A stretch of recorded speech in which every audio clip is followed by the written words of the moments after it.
Welcome back to the Work YouTube channel, where we have been on a skirmish kick here lately, playing a lot of Black Powder Red Earth, and I just recently got the game Scouts Out, Raids and Reconnaissance in 1914-1918.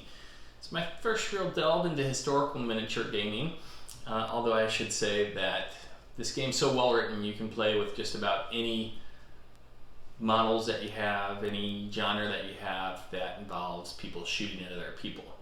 So we will be playing this as a World War I miniatures game because that's what the designer has designed it for, and that's obviously what the rules line up for best. But let you not secret, I've also played it already with my Star Wars Legion miniatures, and it works just fine. All right, so what is this Scouts Out game? First off, it's written and designed by Chris Kelly. He's just a one-man show as far as I can tell, putting out rules and making miniatures. So his goal in making this game was to make it fast, fun, and fit on a coffee table. Chris, as I understand it, in his intro says he has 5 kids, and time to play games is a little bit limited, as you can imagine. It is for all of us. So he designed a system that kind of scratches his itch for a World War I game, while at the same time being that fast and furious but fun game that he and his friends could play, and he shared it with the rest of the world. It is a skirmish game for 2 or more players. I think it works best probably with 2 players, but there are rules adjustments if you're playing with more than 2 players.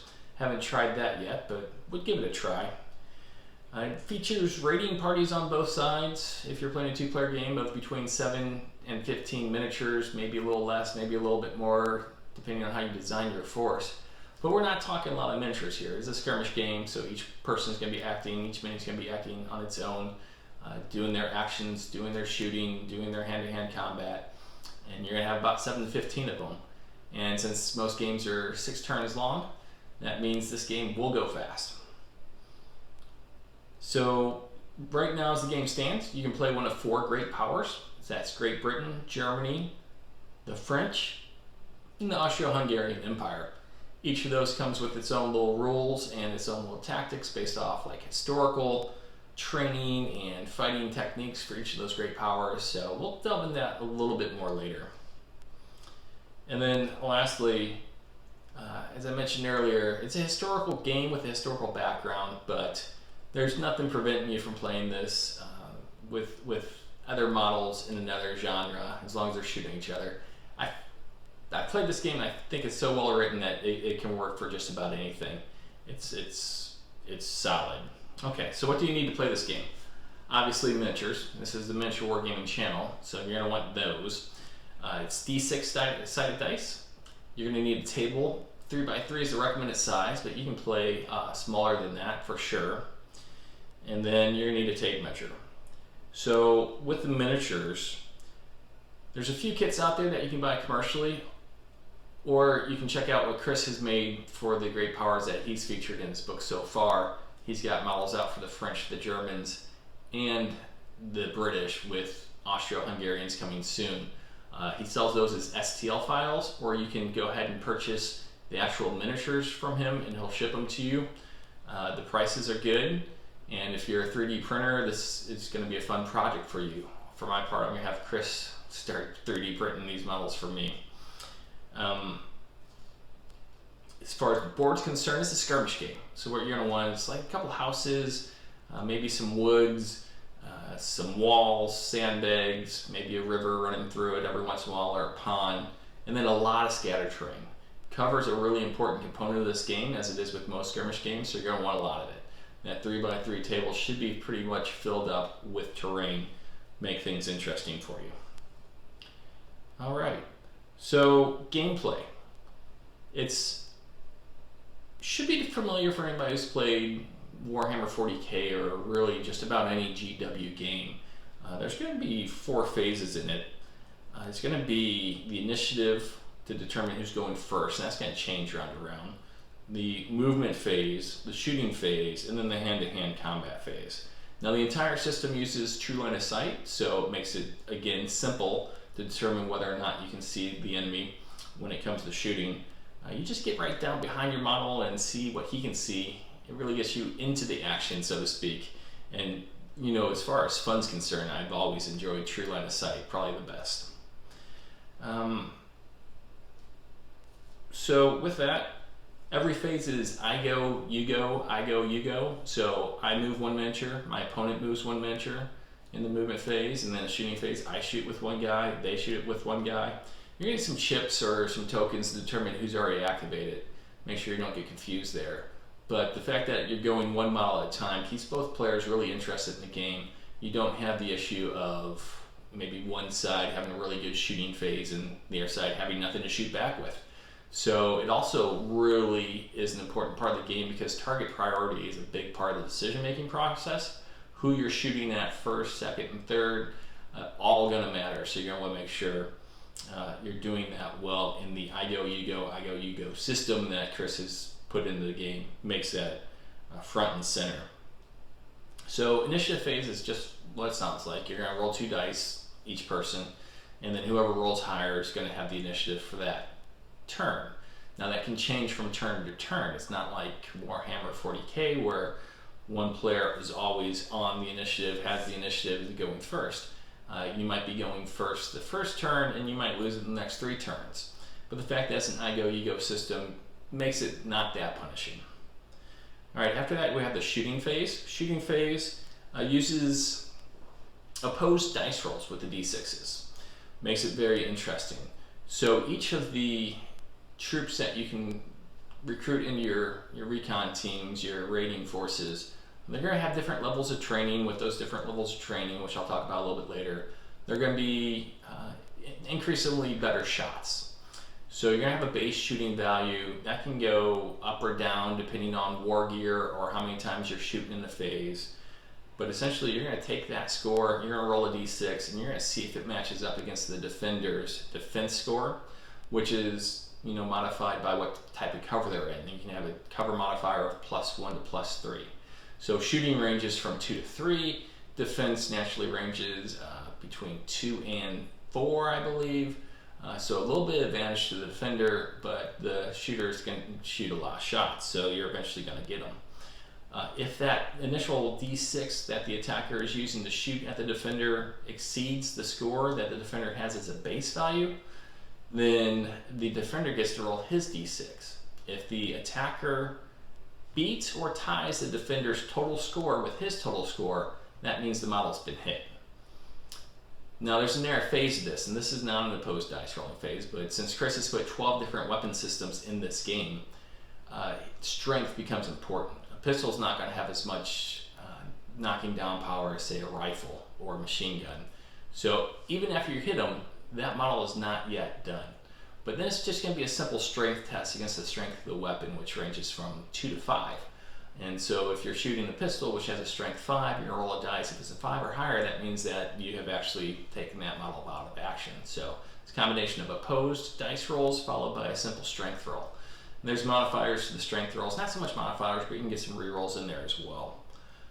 It's a lot easier than I just made it sound, and it's a lot more fun. So when we do some battle reports for this, you'll be able to see it in action. It's a really easy system. But the fact that it's opposed dice rolls probably means Chris is going to beat me because he's just going to roll really well. All right, so that's the shooting phase. Skipped over the movement phase. Movement comes before shooting. There's 3 ways you can move your model. First is your standard move. All models move 6 inches in this game. You can move across difficult terrain, and difficult terrain could be, wooded area, it could be craters from artillery fire, it could be barbed wire, anything that's going to slow your guys down from moving their full 6 inches. Instead, they're going to use their training value, and that training value, again, depending on what level of recruit you are, if you're a conscript or all the way up to a veterans, you're going to be able to move between 3 and 5 inches. That's your training value. And you're still going to be able to shoot after you move through that difficult ground. You're just not going to be able to move as far. And then you can run. The run, you're going to forego shooting, but you get to go that 6 inches plus your training value. So if you're a veteran, you're going up to 11 inches. So that's really important in a skirmish game, is you're really fighting for cover, trying to go from piece of terrain to piece of terrain. You don't want to get caught out in the open just so you can get a shot, so you can run. And the better training your troops have, the faster they're going to run.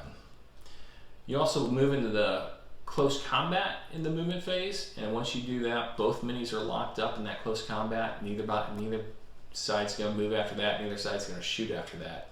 And so you're going to move into the close combat hand-to-hand phase following that. So close combat is definitely the most deadly part of the game. Someone's going to die at the end of it. It's again using opposed dice rolls.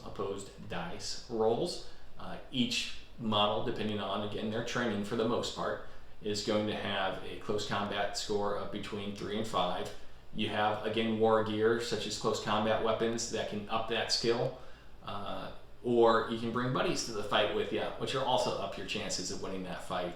But essentially, you do the opposed dice rolls using those modifiers. Whoever wins, the other person has to remove their model. If it's a tie, you just continue to roll.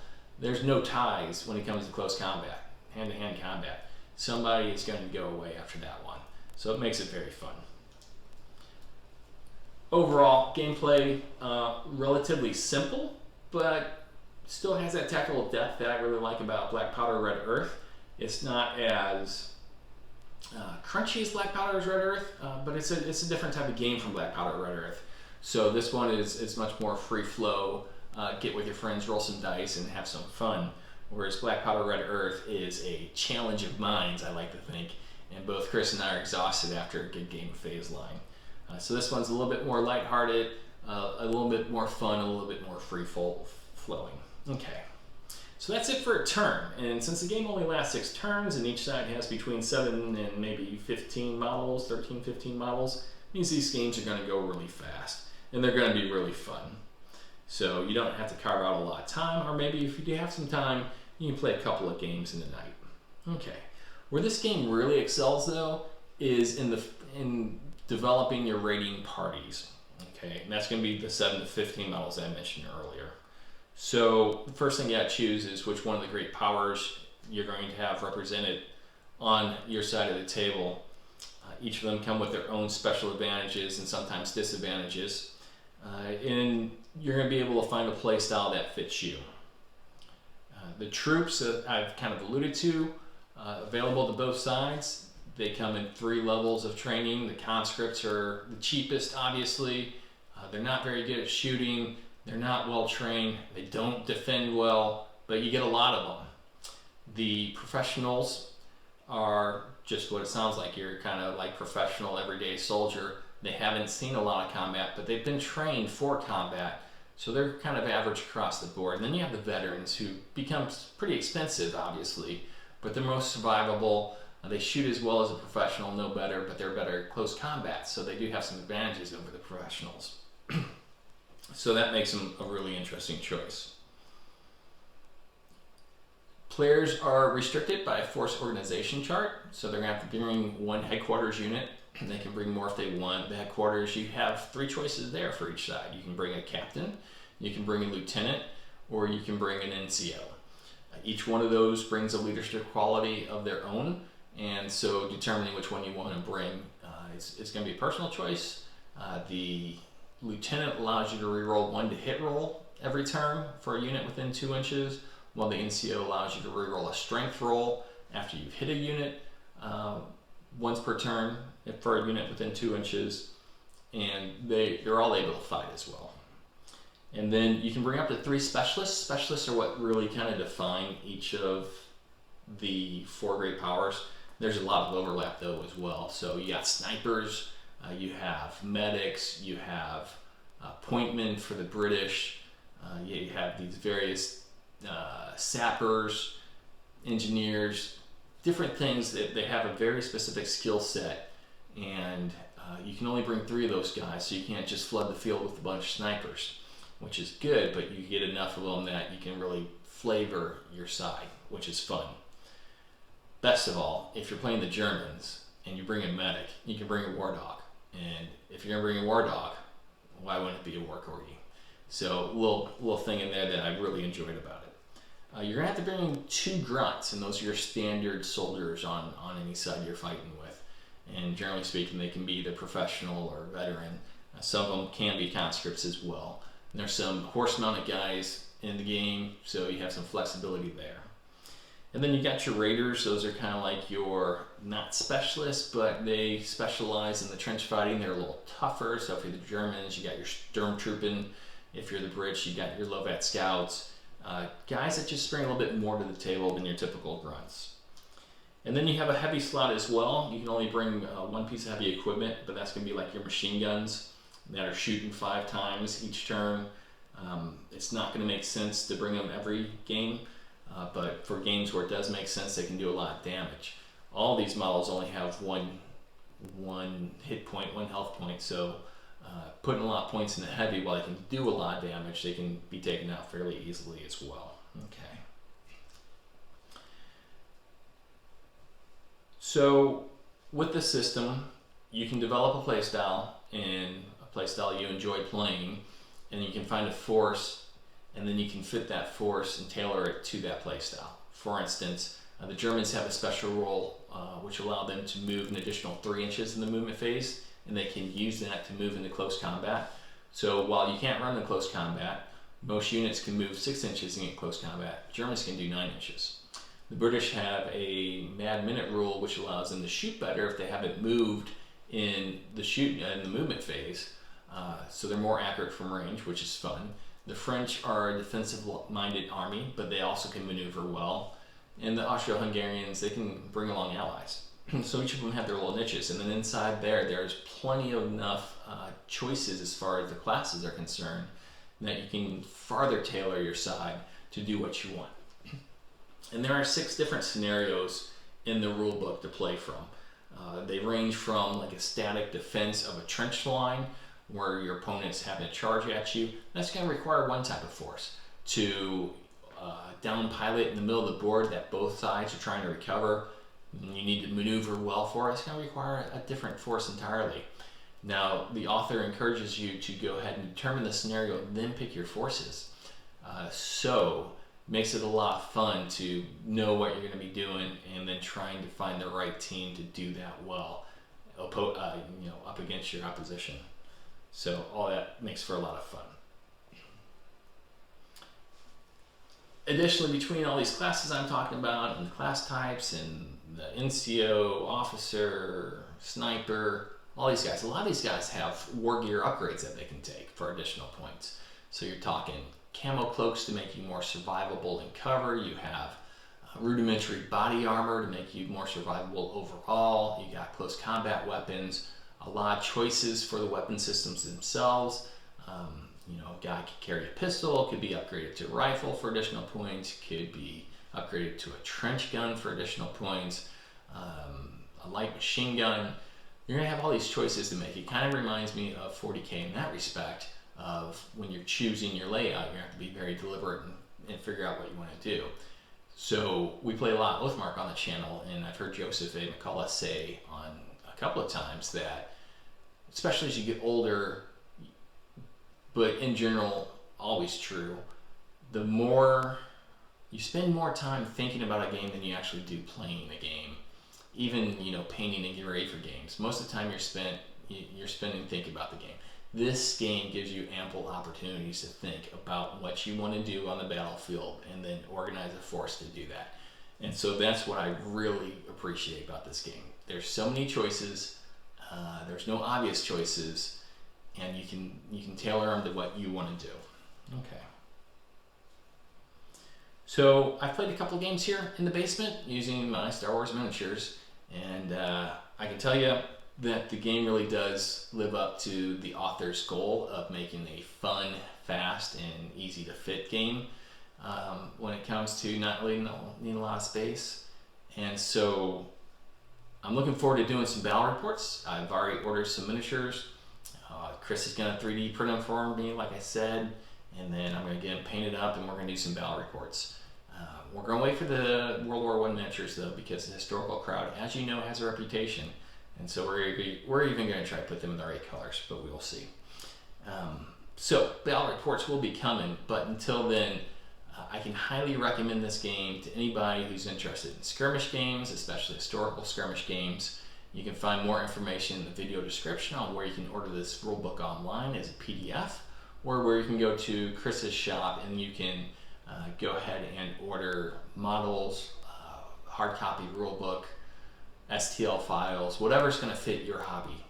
But again, I highly recommend this game. I've had a ball playing with it so far, and look forward to bringing some battle reports onto the table. So, hope you enjoyed this product review for Scouts Out, the World War I skirmish game, and we look forward to bringing those battle reports to you in the future. So, stick with us.